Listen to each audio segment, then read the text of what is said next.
Hi everyone, welcome to another episode of the Unfiltered Nonprofit, where we're creating a platform to allow association members and nonprofit leaders to mastermind with each other on the go. And today I have a special guest here with me. Her name is Christine Nielsen. She's the CEO for the Canadian Society of Medical Laboratory Sciences. Well, welcome, Christine. Hi. Tell us a little bit about your journey. It seems like you've been with the same organization forever. Forever, yes. Truth be told, my professional career has only been in two places, both centers of excellence for medical lab science. The first after I graduated, working at the school that I graduated from for 7 years. And during that time, I was a volunteer with the CSMLS, which is how a lot of our people fall into working in association management, is they believe in the association or the charity so much that they eventually become staff. And so I started a volunteer journey. I was working on exams as a new graduate around 98. So I've been with the society for a really long time, and I became the director of certification in 2003 and the CEO in 2010. Yeah, so like in associations, well, I know that the organization typically have two type of people running the organization. Correct. Either you're the insider that has the expertise in that field, or you're not an outsider, but like more specialized in association management, but doesn't necessarily have the intimate expertise in that profession that runs the organization. And you have both. Yeah, I think I was fortunate. So the former executive director was a huge supporter of CSAE. And when I was looking as director of certification, and he was a mentor to me, I said, you know, what do you think my next career move should be? Should it be an MBA? Should it be something else? And I had done a certificate in not-for-profit management and a degree in health administration. So moving my way into management and administration, but association management is very different. And he suggested the CAE credential, which I earned in 2008. So I've been a member of the society, a volunteer with the society, and a staff member of the society, but trained in association management. So when it came time to find a new executive director, I was on a short list, having been an insider. Yeah. So how is that transition for you? Because you were trained as a technician. By a technologist. Technologist. Yeah. And then all of a sudden, like you got interested, not all of a sudden, you got interested in giving back and you volunteer. And how's the transition between being a technologist to being someone who's managing the exam process for the technologist? Right. So that's a really great question. So when I was a student, I was probably the only student who cared about how much things cost. And I used to say to my lab mate, why do you have 4 calibrated loops? We only have 2 samples. And she's like, only you would care about that. So when I told her I was moving into management or administration, she said, well, of course you are. She said, because you care about processes, efficiency. And she said, you were probably never going to be on the bench for long. So this transition, I'd worked in education first at the school. So I was in the field, but adjacent. So I got to practice in 4 disciplines, preparing students for success. So exactly what you need when you're a technologist did transfer well into the exam director, because 100% accuracy is what's expected. You know, you don't issue wrong exam results. You don't issue wrong glucose results, right? So the process management necessary to do a quality assurance process was embedded in how I did my practice as a medical technologist, practice in a school where a student only sees a lab one time in their lifetime. And if you didn't do the cryostat properly, they've lost the lesson. And so I was able to take my love of exams, because that was my, where I was volunteering too, was in exams and making sure that someone's competent. And so safety was always something I was interested in, that I know that you and I are safe to work beside each other. Our patients know we're safe. So some of those lessons came in, but the harder part was to go from the director of certification to the CEO, because you're managing heavy operations, you know, mandatory compliance with regulatory structures, to let's just blue sky this and think about all the possible ways we could solve a problem, when your gift is the analysis piece, maybe not so much the conceptual thinking. The strategy, the big so thinking. I was able, doing the CAE, to start to stretch those muscles and start to contribute, because I was a CAE for 2 years before I became the CEO. So tell us, what's the biggest challenge? What's the biggest thing that you have to overcome when you step from the director of exam to the CEO? Well, you know, there are internal politics, and I moved from being peers with my colleagues to now being their boss. And so I was also one of the youngest on staff. So there's going to be perceptions about whether you're able to. Now, the wonderful thing was when I interviewed for the job, I had a 2-stage interview, and the first one was with my peers. And we had to talk about, they had to ask me all of the things that they were worried about me becoming on paper their supervisor or manager, right? And so that was lovely. And I met like a board panel as well as an HR consultant as well. So when I was selected, I knew it was because that's what everybody felt comfortable with, not just it was being imposed on my former coworkers. So I feel like I was very fortunate because they took care during the selection process and did think about doing things differently because the last executive director was also a member of the profession. And about 50% of our associations are not run by one of us these days. You know, dental associations are not necessarily run by dentists. But there could be an inherent belief that that's what's best. So yeah, it's an interesting place and space to be at. And to have gone from, you know, heavy program management and KPIs to blue sky thinking with a group of, they weren't quite strangers, but I didn't have the level of contact with the board as a director of certification as I now have with them all being my boss. How's that transition then? Because you used to have just one boss, the CEO. And now all of a sudden you have a group of bosses and then you have to constantly report to them. I don't know about how frequent you have your board meetings, but as a minimum, if not 3-4 times a year. 4 times a year. 4 times a year. Then you also have all these committee meetings that you have to attend to. So it's a very different type of role. I would say to some of our clients, their work would be 30-40% on reporting and putting things together for the board to understand. Totally. It is interesting when you move from a single boss to a rotating structure of bosses, because my board had 3-year terms, but the chair only has 1 year. So since I've been the CEO since 2010, it's now 2026, I've had 16 bosses. Oh, wow.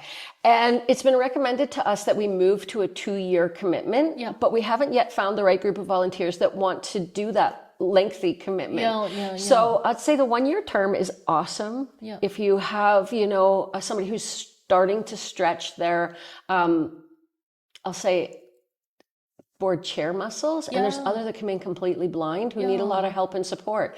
So when I get the great ones that understand governance, I don't want to say it's a little bit of a vacation, but I have less training to do of the board chair. So what do you do when you onboard? Because you onboarded 16 board chairs. How do you manage them so then they don't overstep? Oh, that's our classic problem. Management function. It's true. So our board have been very good to invest in governance training, and they've invested, I'll say properly, in contingency planning, strategic planning, KPIs and reporting. Like they don't hesitate to invest in things we need to do our jobs in alignment. So that's between the board and myself. But we always do have the classic problem where we're doing, our strategic plan is now 4 months into a new strategic plan. So when we ask the board, how are you feeling about the strategic plan? Some of them are like, not great. And I'm like, but I need, for context, I need you to remember we're just here at the beginning. And they're like, okay, I'm feeling okay. Because what they all want to see is the outputs that some of them won't even be on the board when the final outputs are ready for the strategic plan. So it's acknowledging that it's a process. And so even when I get a brand new board member, and I just have 3 that started July 1st. So I help them with their first onboarding. They get board minutes, they get board packages, a board toolkit. They meet me for 2 hours. They'll meet each of them. Wow. They'll meet me again for 2 more hours in August. And then the vice chair will do a group orientation and governance session as well. So by the time we hit the ground running in September, every board member has been reminded about our fiduciary responsibility, CEO monitoring, and ensuring the health and wellness of the organization. And so we always try to table set for each other, but we still run into challenges like everyone, which is, you know, perception that some of the things that I do are the board's job and some of the things that the board is asked to do. It would just be better if you took care of that yourself, you know? So I'd say it's a constant cycle of orientation and onboarding. We use CSAE as well. We use the little circulars, we use information, how to chair a meeting, how to be, we order some books from Amazon, board effectiveness. So they get like a book bundle, sometimes it's PDF. And the incoming chair and I go to CSAE CEO Symposium. Oh, yes, I've been there too. Right? Yeah, and so what I'm trying to do now is go every other year and bring 2 of them, because what is really hard for any of us that are association executives is the board chair that shows up with a 12-month mandate and they want to affect change with or without the support of everyone. So they're coming in to get something accomplished. 12 months is not enough time with only 4 meetings. So it's good for me to have 2 incoming chairs to see and have a vision together about what we, the 3 of us, will achieve in the next 2 years. The continuity is important. Yeah. Totally. We used to do it one-off. Yeah. So I've been to the CEO Symposium like at least 12 times, which is lovely, but I can almost tell the jokes now. But I realize that training's not about me. That training's about them. I've only been to CEO Symposium once, and I think it's awesome that you have all these down pat, and I feel like you're a go person. For sure. So I was on your website for a while before our meeting, and I noticed that there are some big changes that are happening in your association world. I think it would be best that you describe the challenge. I mean, I see it as a challenge because I see it in another profession that I am closely related to, because my husband is a realtor. So I heard about how at the time it was Ontario Real Estate College being taken away, the responsibility to do exams for realtors licensing.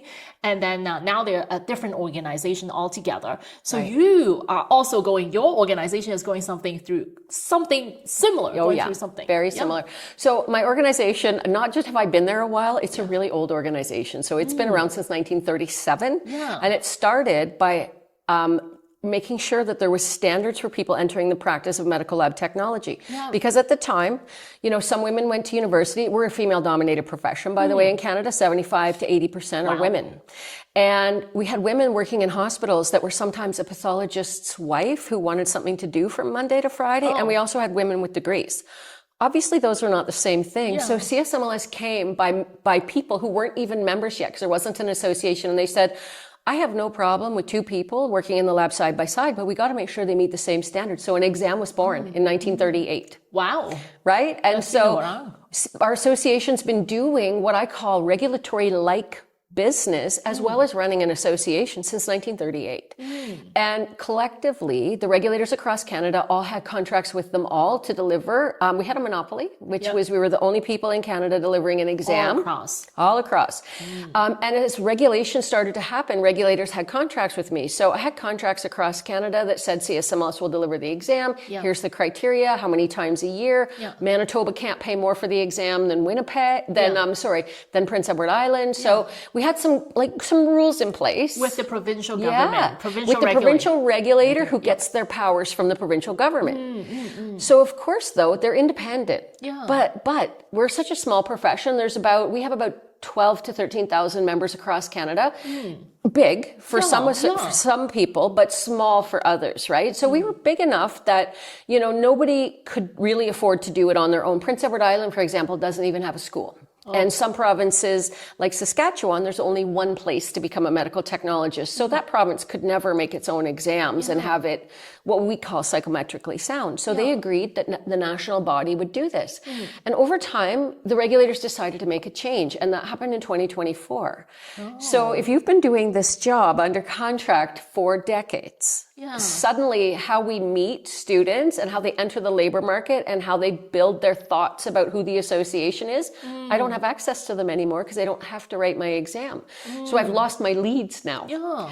But it doesn't mean that we're not going to be an association. So it has huge financial impact. And we're in the process of right-sizing the organization and making sure that we are here for another 100 years. But the most beautiful thing is, you said it's a challenge, but it's like a healthy dose of optimism because our members know who we are. I have members that have been with me for 65 years. Wow.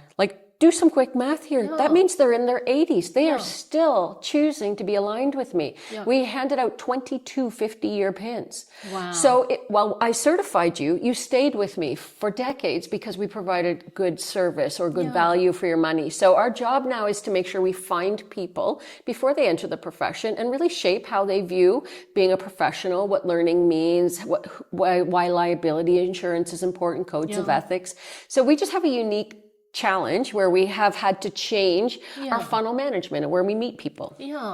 So when you So if I may summarize it, essentially, you have been doing this forever. Yes. Like giving out exams and marking the exams, and that's part of your revenue stream, but Totally. also part of expenses as well, to Totally. be honest, because there's need to service that business line, in Yes. my opinion. Totally.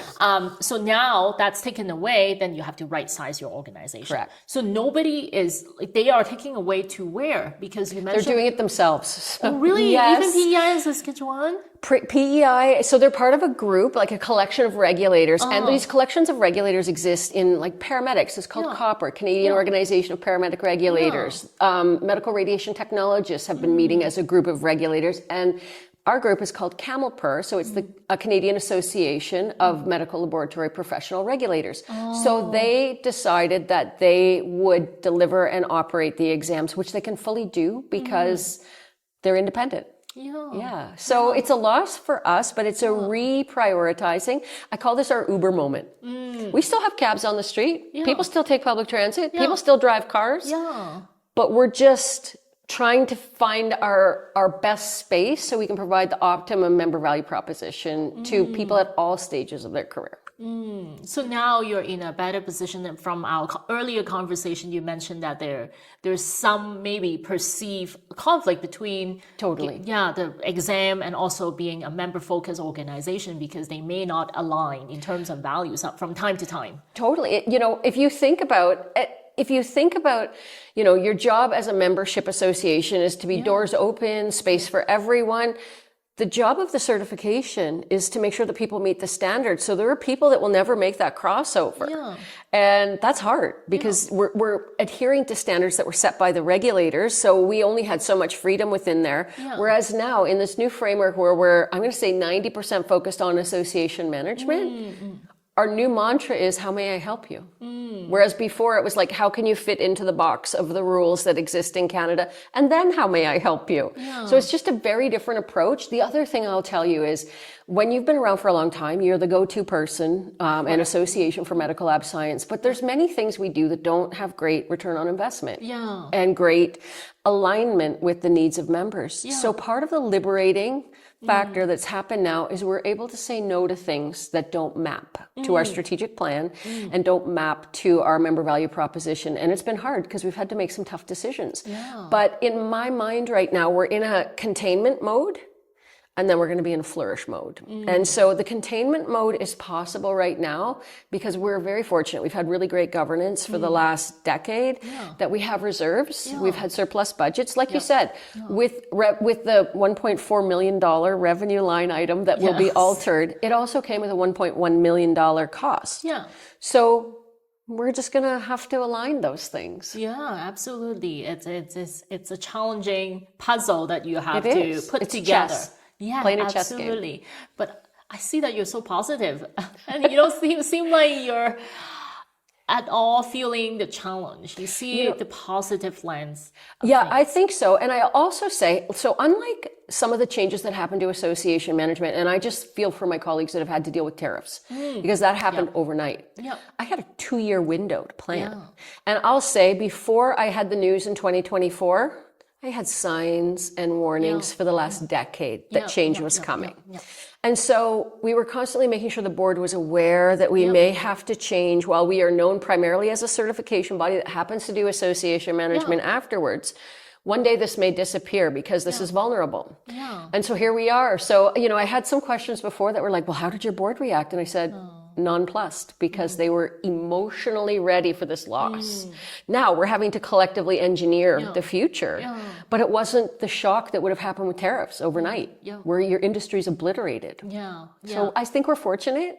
We kind of had like a long-term vision about what could be coming and still protect, right? Do status quo, make sure you're maintaining all your contracts, all your obligations, all of your responsibilities, but be aware that it might not be forever.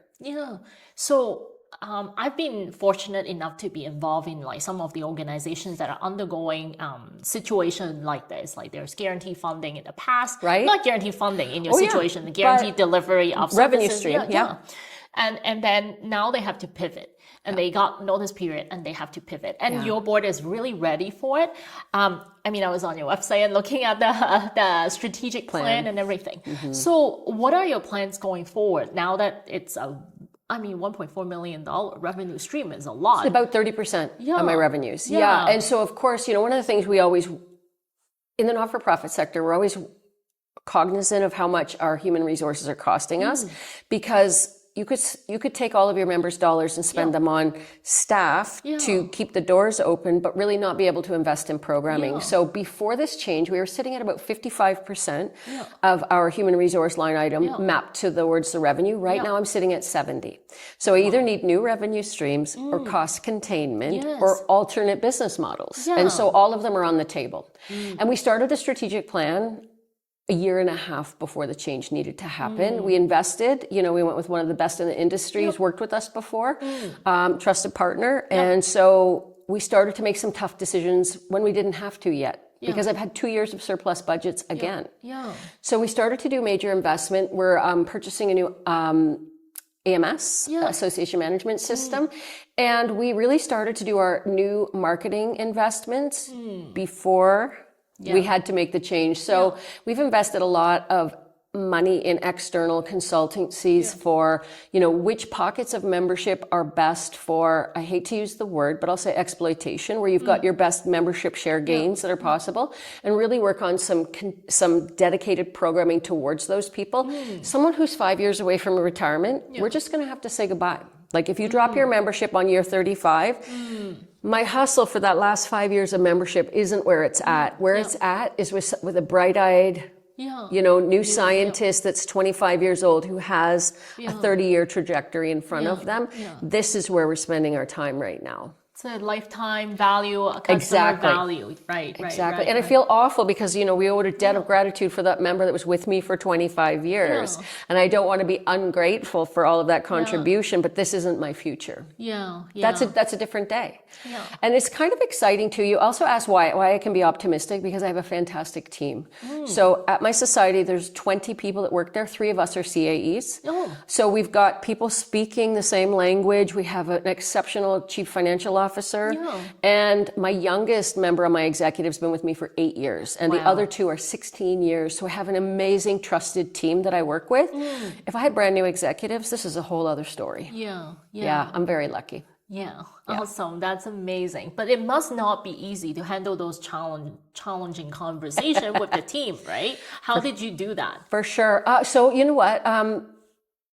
My policy has always been to be even overly transparent. And it's something that I believed in from the time I was very young, is bad news first, always, and to who needs it first. So when we were rolling out the bad news, right, I get notice from my regulators that this relationship is changing. The first people I talk to is my leadership team. Next people is my board chair. Next people are the staff that are going to be immediately impacted. But then guess who comes after that? All the rest of our staff and our members, because they start to ask questions. So we have some pretty, I'll say, robust processes for how we communicate and who gets what information first. So when we talk about changes that were happening in our certification department at a staff meeting, that's not the first time the certification people have heard about it. They've had a face-to-face with their manager, sometimes with me. And, we've talked about what this change means for CSMLS and that it's no fault of ours. You haven't done anything wrong. This is not a commentary on our quality. It's just a change. Oh, so did they take that well? What are the Yes, they transitions did. like? They did, because they were aware of the tension with the regulators. And remember I told you, we kind of knew things were going to change for 10 years leading in. We would be transparent with our staff about some of the difficult meetings we were having with regulators, and we're asking questions and don't really know if we're getting the full story. So when I tell them finally in 2024 June, they're like, well, now we know. And they had the same reaction as I. Thank you. Now we know. Now we plan for how we're going to do business wrap up and business continuity. So it was amazing. Because we didn't keep things from them. We didn't leave them in the dark doing their job. Great. We have money in the bank. We're going to be fine. We have a total monopoly. We didn't really approach our work that way. And, so they were aware of the risks of being a monopoly and being so unique in what we do, because about half of the healthcare associations don't do certification. They're done by regulators or by third party. So that's a change that's been happening in industry for the last 30 years. It's just our time. So in our podcast, we try to share the most vulnerable story and situation, and this is actually very vulnerable, to be honest. Like you're in the middle, right in the middle, actually at the beginning of it. And were there any moments that you feel like, oh my God, this is the whole world's falling down? I'm not trying to guide you to that, but if you have that, you know what? It sounds terrible, but I felt betrayed as a person, in the industry. I have friendships with all of these regulators, and it felt like I've been stabbed in the back, and that I didn't do anything to deserve this. And then I have to move back into my CEO role. It's not about me. It's not about me. It's about a change that industry wants. Is it for the better? I don't know. Time will tell. And so that was hard, but I also realized when you're the CEO, you realize everyone's watching. And they watch how you handle this stress and information and news. So my job was always to be present and never hide any information. And so when we've got new contracts that are emerging, we've got new business opportunities, I tell the staff about that too.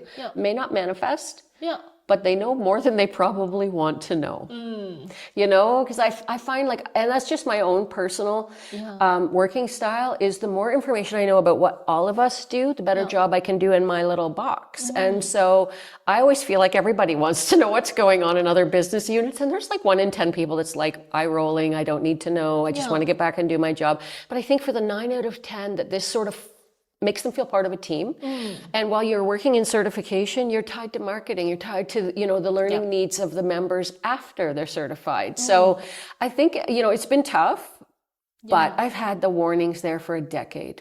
And so when it happened, we had a 6-minute conversation, and I think the regulators were shocked because they thought I would have questions. I don't have any questions. Our next phase is to move into business or wrap up, because they didn't want any help or advice, and that's fine. Oh, they didn't want any none. help. They wanted to do it on their own. So we could have given them 50 years of pitfalls, things that went well, things to watch out for, but they wanted to be truly independent. So our job was to ensure safe transfer of both exam candidates, and we were also doing foreign qualification recognition for people who are trained outside of Canada. And that's a lengthy process. It's a costly process. So we had to work with them to decide how our file's going to be transferred. What's our cutoff dates? When are we stopping our exam? When are you starting yours? So we'd had the hurt kind of building up for a while. So I realized it's my job to lead the organization through this. And yes, it's a profound sense of loss as a practitioner. But as a business, you're mergers and acquisitions happen all of the time. Competitors pop up on the market all of the time. We didn't have food delivery service 15 years ago. The only thing that came to your door was a pizza.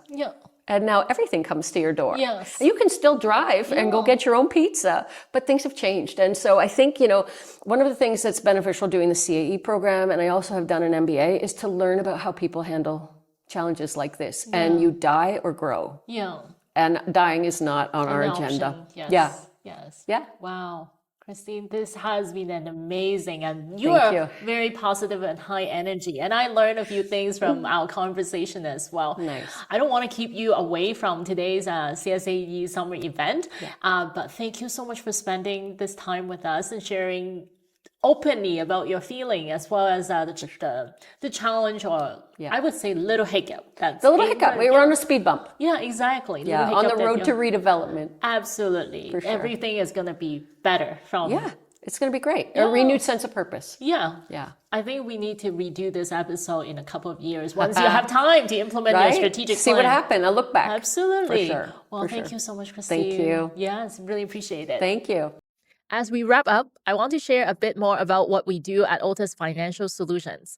For the past 18 years, Otis Financial Solutions has been dedicated to enhancing the financial management and strategic planning capabilities of hundreds of associations and nonprofits across Canada. Our extensive experience has enabled us to deliver tailored financial solutions that drive growth and enhance sustainability for nonprofits and associations. If you are interested in learning more about how Ota's financial solutions can support your organization, I would love to offer you a no obligation 20-minute call. Let's discuss your unique challenges and explore how we would be able to help you achieve your goals.